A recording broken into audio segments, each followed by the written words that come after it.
lover of law.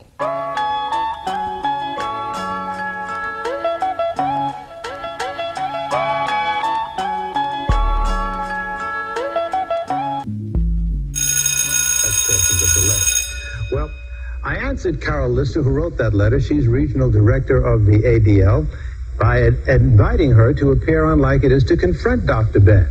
Well, the ADL has accepted, and so has Dr. Ben.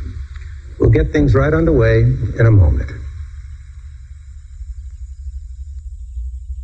Professor Yosef Ben Yekinen, or Dr. Ben as he is popularly known, is an Egyptologist, the author of innumerable books on African history and Egyptology, and has taught for several years at Cornell University.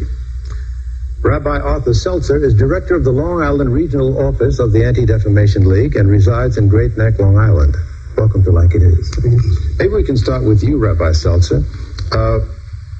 Did you see the program? No, I did not see the program, but I have studied the transcripts. Okay. How did you come to this chair today? How did that happen, since you didn't see the program? You were called by the New York office of the ADL and made aware of the program? Yes, Carol Lister, who originally wrote to you, very much wanted to appear, but because of a conflict of schedule, yes. She asked if I would assume the responsibility of responding in the name of ADL. All right. And that's what brings me here. And she sent you the transcript? Yes, indeed. All right. What are your problems with the comments that were made by Dr. Ben in the program? From the perspective of the ADL, we have numerous difficulties with the statements that were made. And I suspect we'll have an opportunity as the program goes on to discuss specifics. But in an overall general sense, as we study the transcript, Dr. Ben's remarks were full of clearly factual errors, but the kind of errors which were not just matters of detail, but were matters that would lead one down the path of the charge of dual loyalty, which, as Carol Lister indicated in her letter, has been a classic charge of the anti-Semite throughout the generations. The statement that appears in the transcript that was made by Dr. Ben, that a Jewish child makes a statement of allegiance to Israel and makes a statement of allegiance greater than even to his Americanism, is so patently false and outrageous as to make one wonder why such a statement would be made. I must tell you that before joining the staff of the Anti-Defamation League, I served as a congregational pulpit rabbi for 9 years and officiated at countless numbers of bar and bat mitzvahs in my congregations. And I must tell you that never have I heard a more inaccurate statement as to what goes on. The transcript indicates that a Jewish child commits himself that there shall never be another Holocaust, takes upon himself political obligations, takes upon himself the responsibility to fight for the state of Israel. The reality is that in the Jewish tradition, bar mitzvah means a son of the commandments, and a boy becomes a bar mitzvah, a son of the commandments, upon his 13th birthday. A girl, in America, the practice tends to be at 12. According to Talmudic law, she reaches her majority at 12 and a half. The bar mitzvah ceremony most specifically indicates that a Jewish child, a minor, now has reached that stage in life where he is considered an adult Jew in terms of his religious and communal responsibilities. Any statements that are made of commitment by bar and bat mitzvah children or adults as they enter the adult world in the Jewish community are statements of acceptance of the yoke of the commandments, of all that comes with Jewish life, personal, family, communal, and under no circumstances are there statements of political content. But if I could perhaps clarify this a bit more, Dr. Ben then indicated in the transcript, as it appears, that this very statement of loyalty that's made to the state of Israel is the seedbed out of which comes the charge of dual loyalties. And we ask ourselves in the Anti-Defamation League the following question. Why would anyone offer such a blatantly false and frankly perverse statement of what it means for a Jewish community to celebrate a religious ceremony of passage? The answer, we might suggest, is the next sentence, which indicates the charge of dual loyalties. This statement was made many, many times throughout the entire transcript. It led in one of his remarks to a statement in discussing about Israel that now we understand about the genocide of the Hebrews as they entered the land. The commitment of a Jewish child to fight for Israel reflects the genocidal entrance of the children of Israel into the land in biblical times. Not only does that have a distinctly political ring to it, it is again an unacceptable statement, if only from the point of view of biblical scholarship, which very clearly has come to understand that those sections that speak of a victorious march of an army of onslaught into the land are certainly later sections of the text edited as kind of national poetry. But if one reads the second book of Samuel in the Bible, one reads very clearly a different version of the immigration of tribes slowly into the land, the entrance into the land, the settlement with other peoples. And indeed, a close reading of the text will indicate that even during the times of King David and King Solomon and after, many non-Hebrews lived side by side with the Hebrews in the land. In effect, there was no such genocide. There was no such destruction.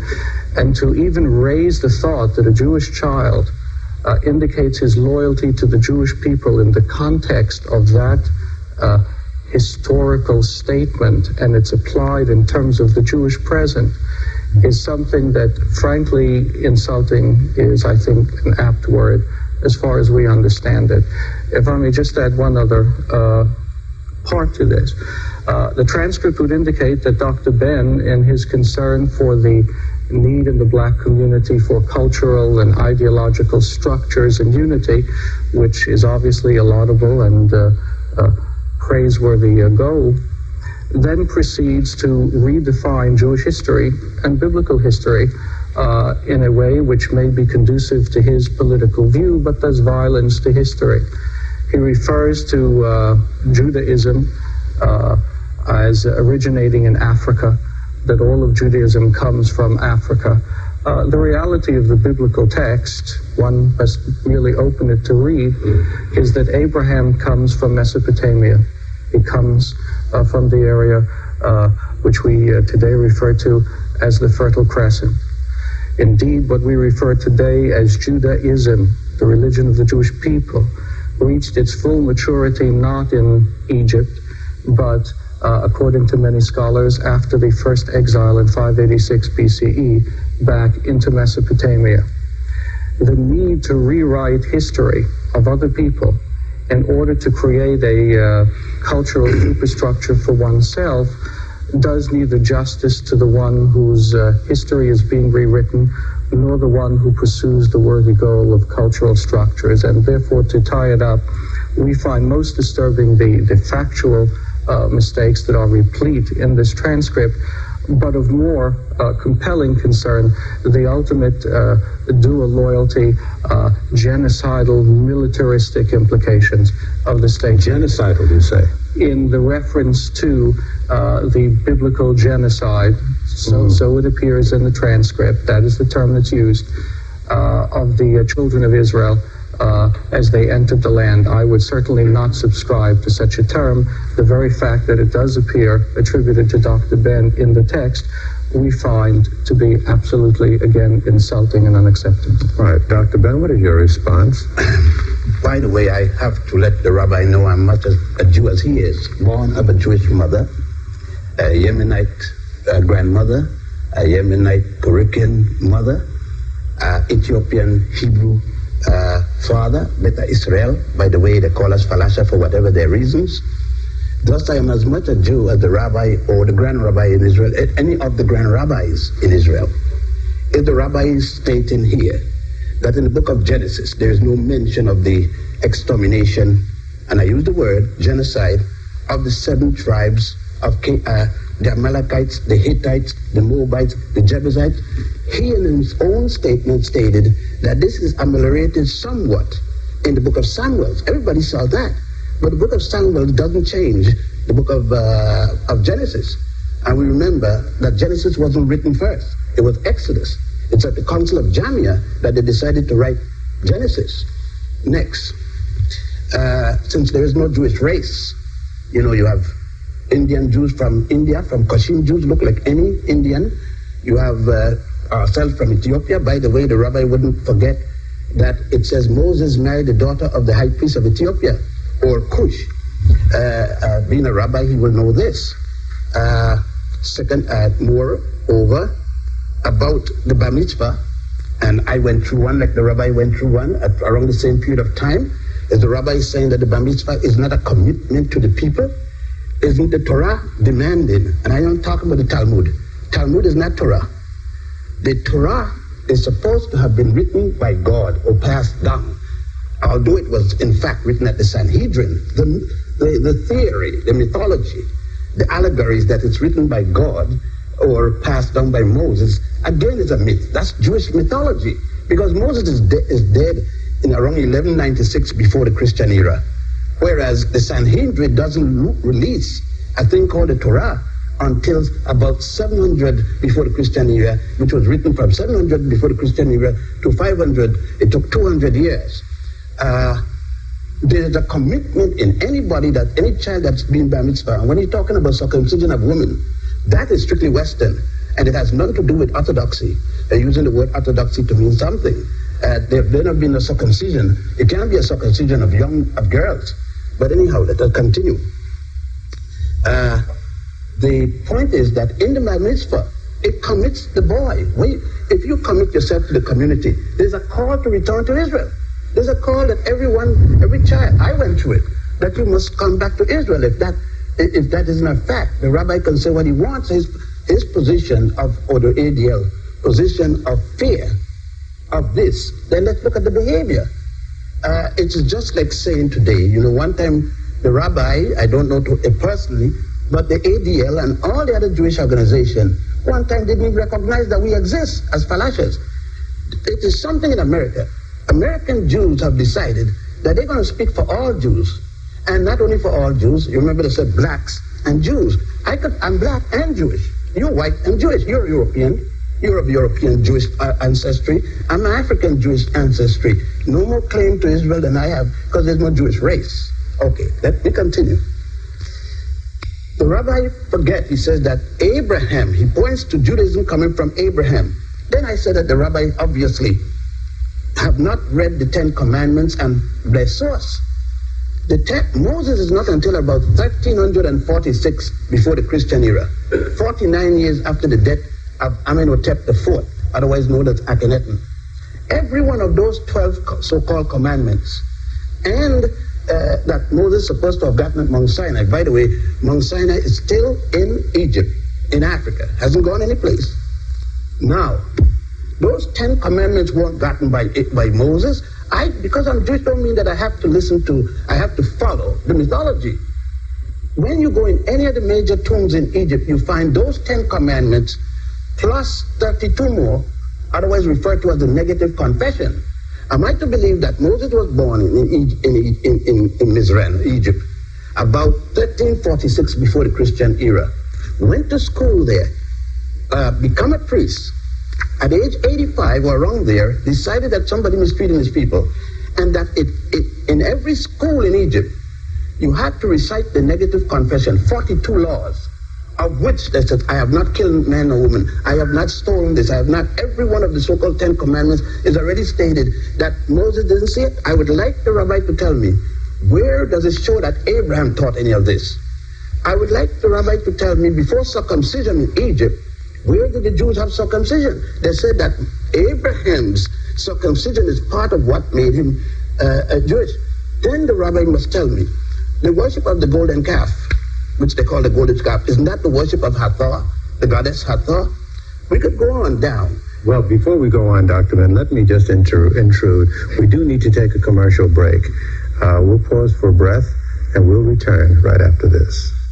criticisms, Dr. Ben, that was voiced by Rabbi Seltzer is that you suggested that there is a political overtone in the ritual bar mitzvah, and he objects to this. Can you substantiate your statement? Bill, if you went to any bar mitzvah, there's a lecture after the young man and before the young man. There's a lecture of the young man's commitment. It is a lecture in my commitment. Every child, if the rabbi is sitting here and tell me that the rabbi doesn't get up and get a lecture about the bar mitzvah, and the youngster doesn't pick out a section of the Torah to read, and that the youngster doesn't get up there and make a commitment to the Jewish community, then I don't know what form of Judaism. I don't know if he's Reform, Reconstructionist, conservative, or whatever else there may be.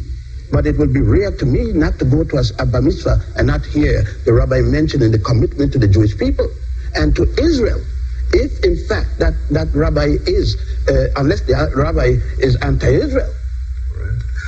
Yes, I think there are a number of things that must be made clear, and the level of misstatements in this are also quite clear. You just repeated, as appeared in the transcript, the statement that the bar mitzvah boy picks out his selection for the morning.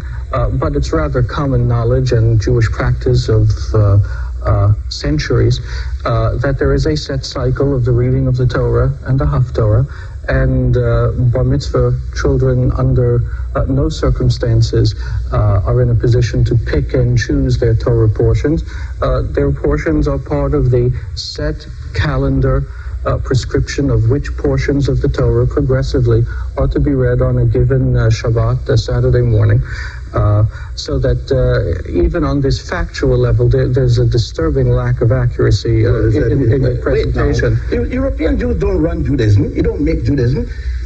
Among the Palashas, among the Jews from Kashim Jews, we pick. You see, Judaism will run by you. You don't set the standard for Judaism. So now we're in the process of a double standard of selection. You have indicated in your transcript that this is what occurs in American synagogues by indicating that Jewish children make this statement of loyalty to Israel. Yet when I clarify your misstatement about how Torah readings are selected, you tell me, well, there are other practices aside from the practice here, which may indeed be true. One example being the triennial cycle of the reading of the Torah. But then you can't take the American example and then selectively learn from it something that you choose from another context. The Jewish child doesn't read the entire sermon of the period. He does select a section within that period. That's all I said. The child doesn't read the entire book or the entire thing that is going to be said on that particular Shabbat. The child has a section within it he reads. And there are indeed many synagogues, especially in the Orthodox community, in which the entire section is indeed the entire parsha. So then you admitting that there is divergence between the Jewish synagogue right here in America? Within the prescripted calendar structure of readings. All I said is that the child is allowed to pick out. You're saying in the Orthodox, in certain Orthodox, not all, the child must read the entire thing. I'm saying that the child is allowed to pick out a section. What is wrong with that? According to your transcript, and I won't take the time to find the exact words unless it's required, you make a statement that the child may pick out sections, and you use the term Isaiah or from whatever. Depending on the period of time in which we are. Depending if Isaiah is indeed part of the text. Who said no? I mean, you just wanted, in other words, I said exactly what you're saying, that the child is allowed to pick out that section. Let's say that we're reading the book of Isaiah now, or we're reading the book of Hosea.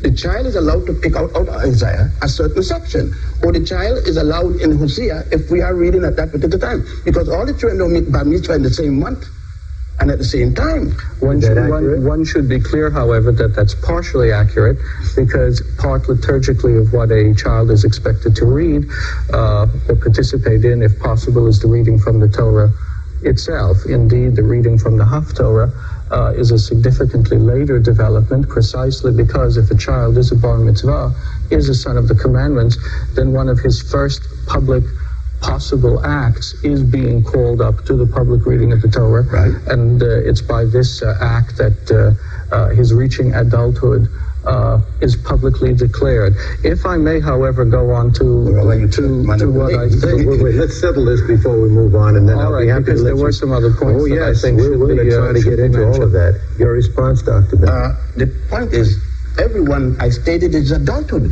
The question is not when does he do this, if he's a man or a child, because I already stated, the Torah would be similar in essence to the confirmation of the Christians.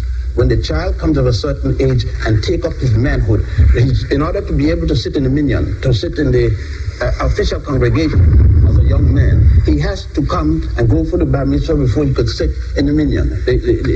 Okay. Now, that he doesn't deny that. All I'm saying, and which he can't refute, he's saying about later changes. I don't care what the changes, if it's later or earlier. The fact is that they do it. It's a very curious kind of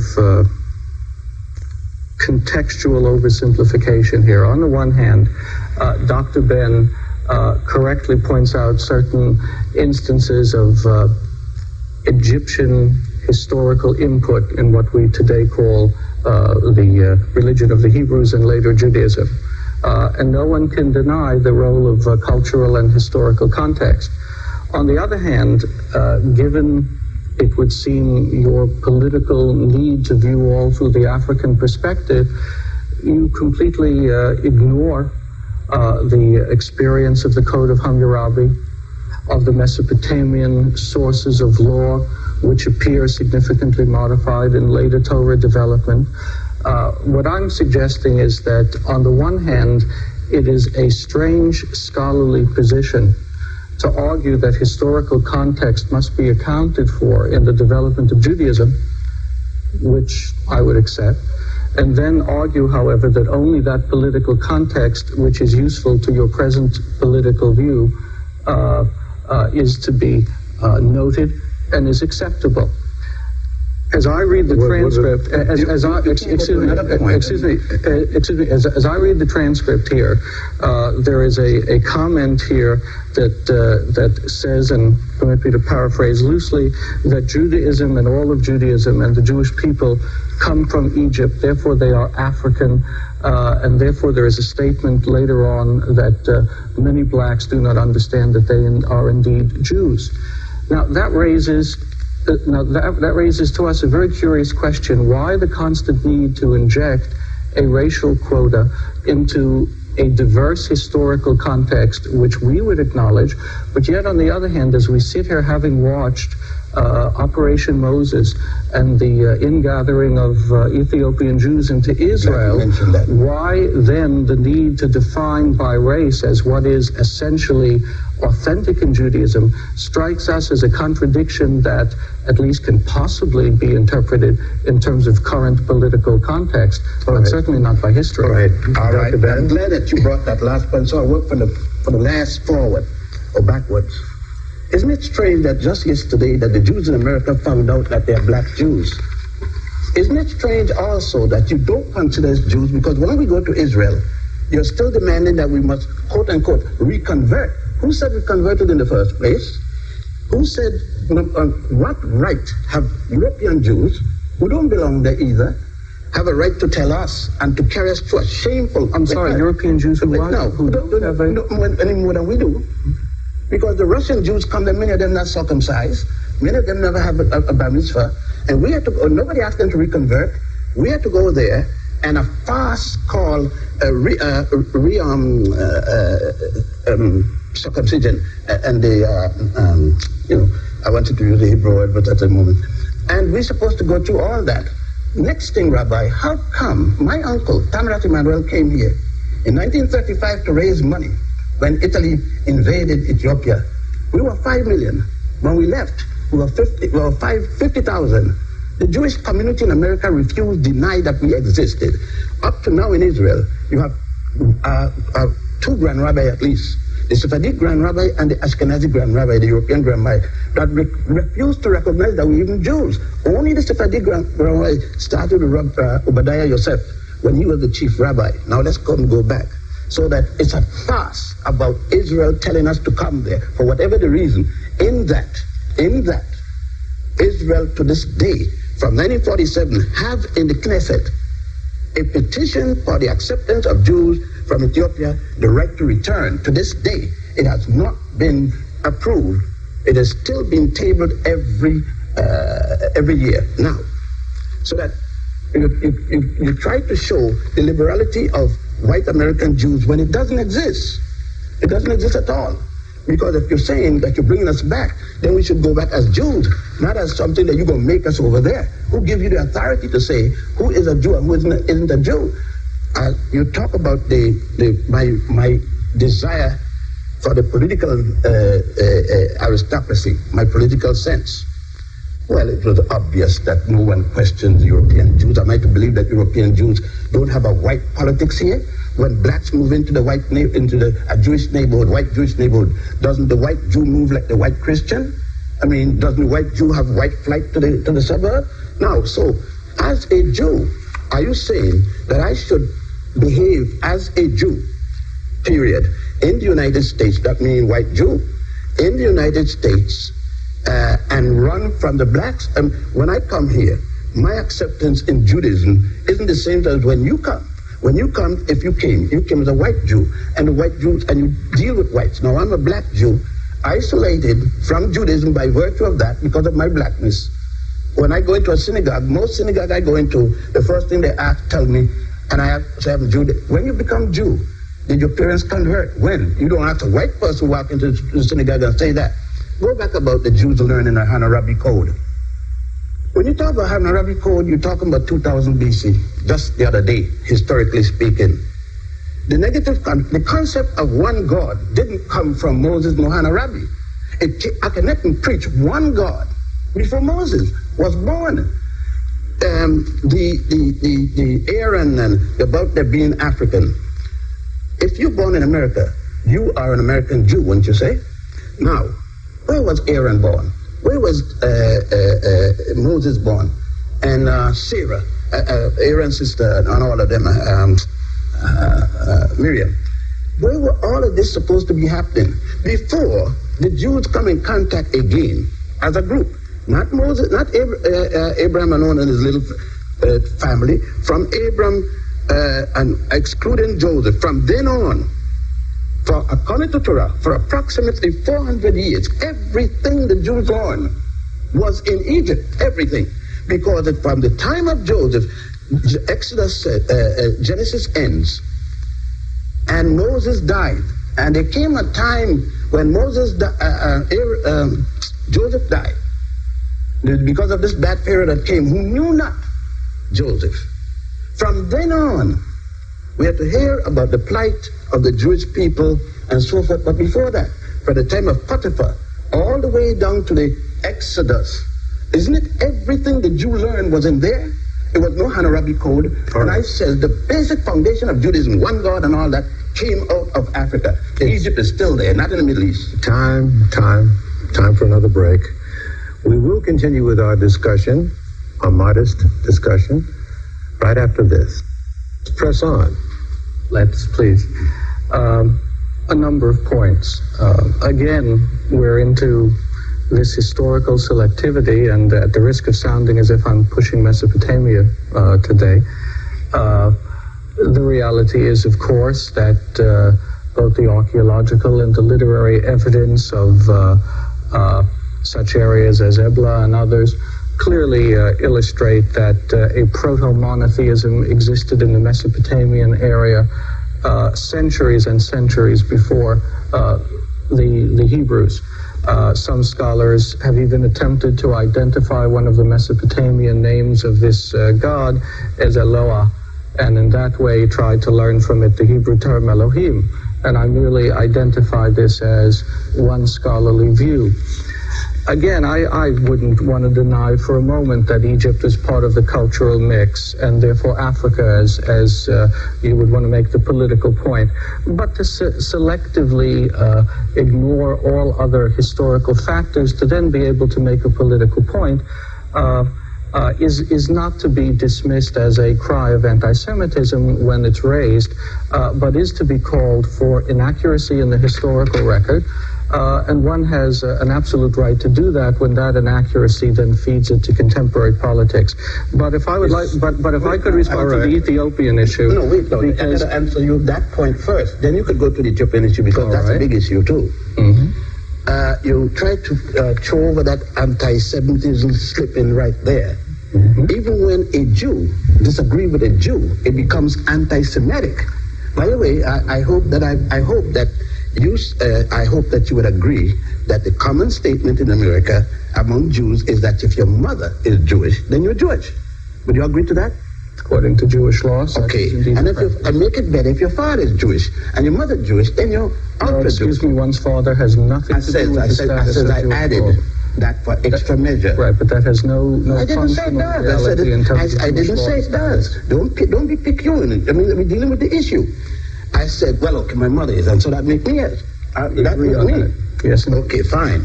So then to call me anti-Semitic as a Jew practicing, went through all the rituals like the lady who probably did on yourself, then it would mean that I strongly disagree with the teachings that what you just stated, for example. Then I said to you, using the Torah itself, on the statement of the Torah that Abraham came from the city of Ur in the nation of Chaldea, which was at the time, since we're using by history, ruled by Africans, a joint army that went all the way to India. Now you said scholars. There's only one scholar that made that remark that I know of, and that's the one from the Stern Institute over there on Lexington Avenue. Now, secondly, there may be continuation of those scholars coming out of European context. What you fail to understand, Rabbi, is that European Jews are Europeans and think as Europeans and act as Europeans. African Jews, on the other hand, are being asked not to act as Africans and an African Jewish scholar, African scholarship. And thus you're telling me with the scholars. Now let me go. All right, are you finished addressing his no, the last part of his point? All right. Last part of his point. The period of time in which we're speaking, and unfortunately Torah doesn't give dates, but the period of time in which we're talking about Avram or Abraham isn't born until around 1775 BCE, before the Christian era. That would put him around the 13th century, 13th dynasty, Egyptian 13th dynasty, Ethiopian 13th, the dynasty of the Nile Valley as a whole, because it's not only Egypt. Egypt is the zenith of a culture that goes way back, because the ancient Egyptians themselves said we came from the beginning of the Nile where God happy dwell. All of those things. For instance, look, Rabbi, the myth that the Jews built the pyramids. You know that's a myth. Yet it's taught, probably you say it yourself, Koch gets up there and he goes and stands up on the pyramid, Dagan gets it up there, and you know pretty well that the last pyramid was built before the birth of the first Jew, Abraham. Now, if I said that, I'll be anti-Semitic. All right. In the interest of fairness, Dr. Ben, let's hear what Rabbi Seltzer has to say. What's disturbing is simply the level of misunderstanding of what we're saying is that the scholarly view that I identified and which you then identified as a Stern College view. Stern College is part of Yeshiva University, an Orthodox institution. My background is in the Reform movement. I assure you that much of what I've suggested in terms of biblical scholarship would be totally rejected and considered unacceptable by the Orthodox community as representing non-rabbinic analysis of Torah. Therefore, to dismiss my remarks as being represented by Stern College raises the question of what kind of comprehension we have here of scholarship and indeed the pluralism within the Jewish community. And that leads me to the point I want to make. Good point. In the transcripts and in your remarks now, there's a tendency to speak of all Jews in the broadest context, so that you began with the Ethiopian issue by speaking about Israelis, then switched to white American Jews. And as I listened to you, I heard a constant tendency to put everything in the category of white, European versus black, Sephardic, Oriental. And again, I ask myself, that's the way it is. And again, I ask myself the question, the state of Israel, which has a population today which is 60% Sephardic, right, non-European. Who are at the bottom of the social ladder. Please, I listen to you. With a population which is 60% non-European, a population coming from the Middle East and the Oriental countries.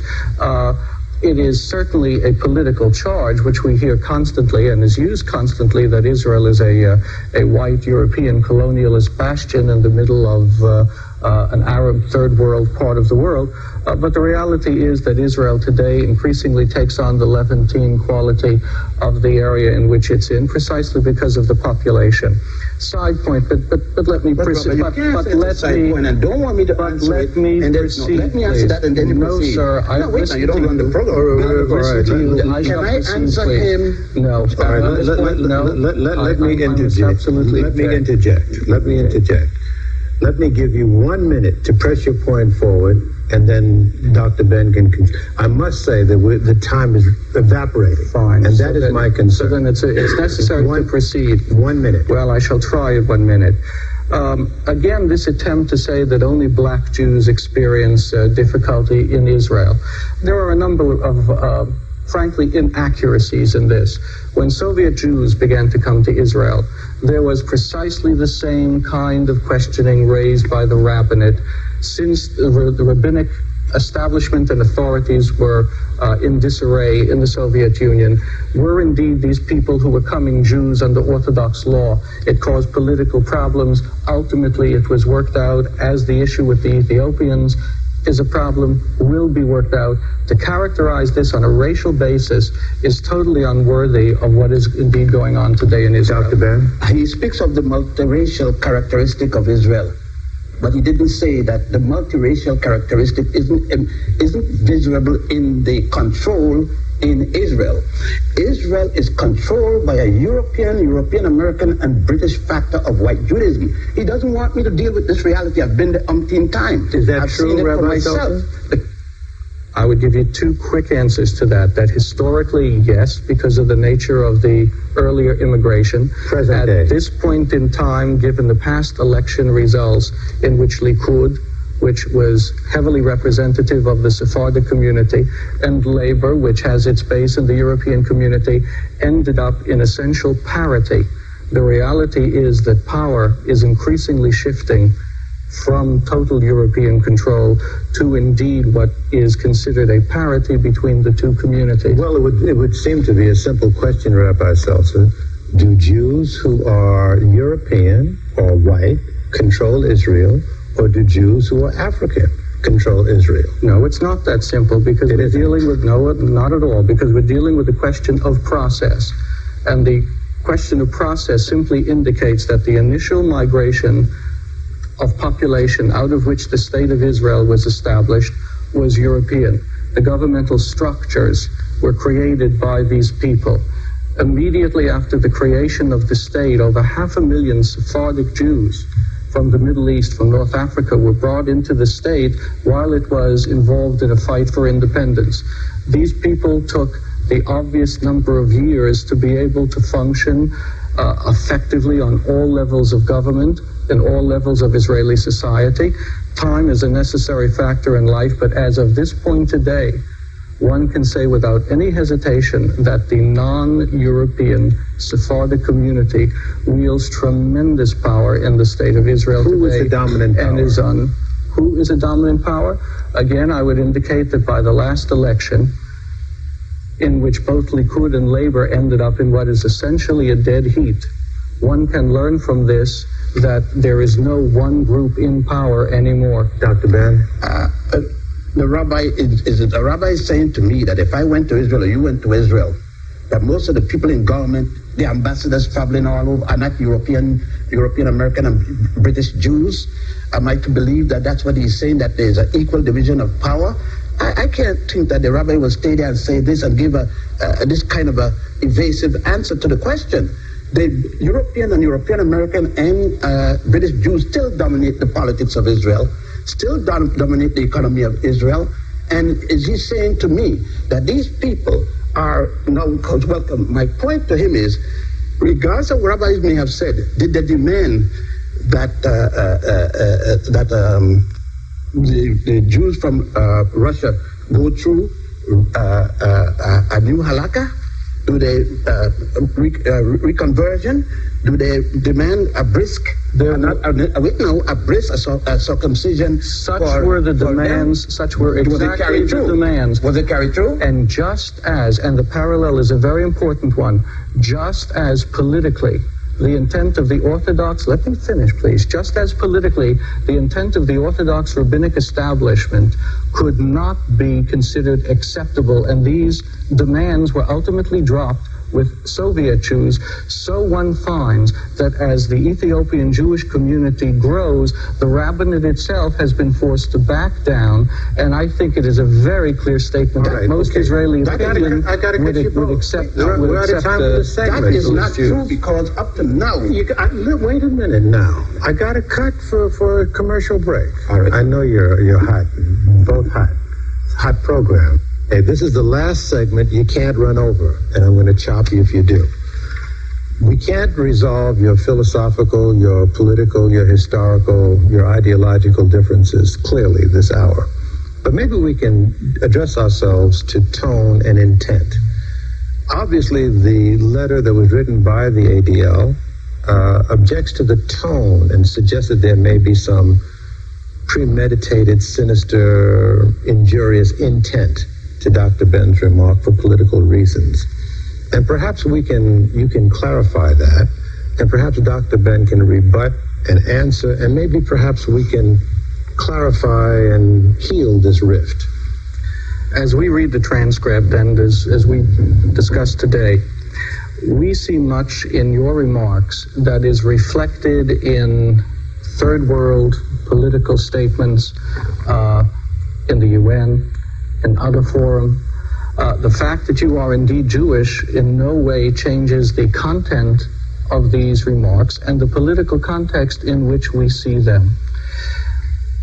From our point of view, as Ethiopians were starving and are starving, Israel was the only country that offered the kind of aid to physically bring black Ethiopians out.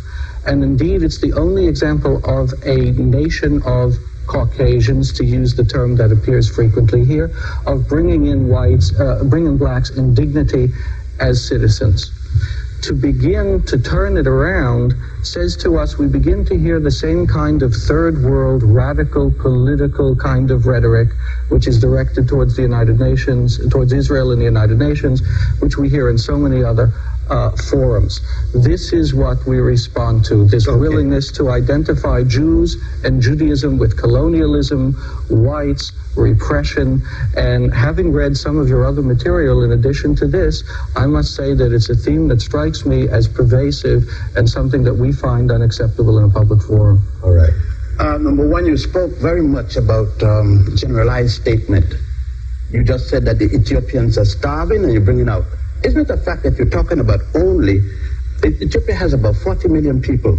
You're talking about 5 miles from the border with Sudan in south, where the starvation situation developed. Isn't it also a fact that the Palestinians, the Ethiopians would better Israel, our people were not particularly at that spot? Isn't it a fact that the same United Nations you call on found that many of our community was ready to bring people out?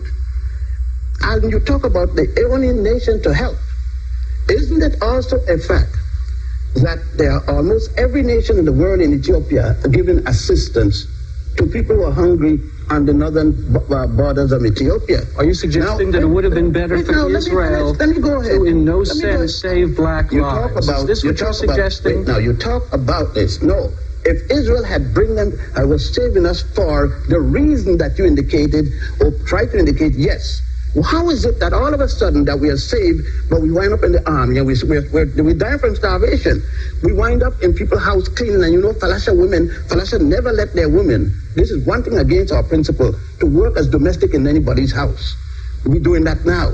Why didn't you mention the 4 Falashas last 3 weeks ago that committed suicide over this in Israel? Why didn't you mention the protest meeting in Israel? Why didn't you mention the dialogue between Israel and Ethiopia, that the Falashas they want to go back to Ethiopia, and there's a dialogue about and the Ethiopian government say, You took them, bring them back. So the saving of lives by the state of Israel of Jews is another example of racism, according to you. If you could say it that way, okay. But if you get cheap labor, you don't have to worry about the lives. And that is the purpose at which the state of Israel brought the Ethiopian community for cheap labor. That is unworthy of a public statement. Okay, it is. But when we were dying from Mussolini extermination, it is typical of the behavior of European American Jews. You don't want me to say that. Rabbi, you probably live in a racist society yourself. I couldn't probably walk any night.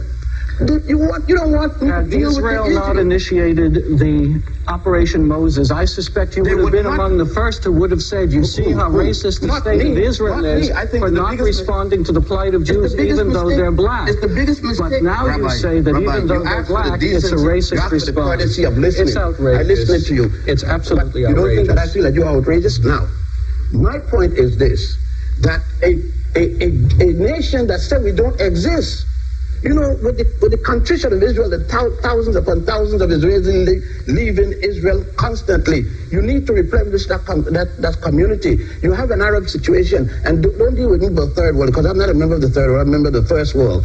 You know, Janjanjapa's boys, he was long before Adam and Eve, and it's found in Africa. Lucy is found in Ethiopia, and it's 3.2 million years. You see, you want me to go along with a dialogue that suits you as a European Jew, but doesn't suit me as an African Jew. And you assume that my African Jewishness should supersede my Africanness.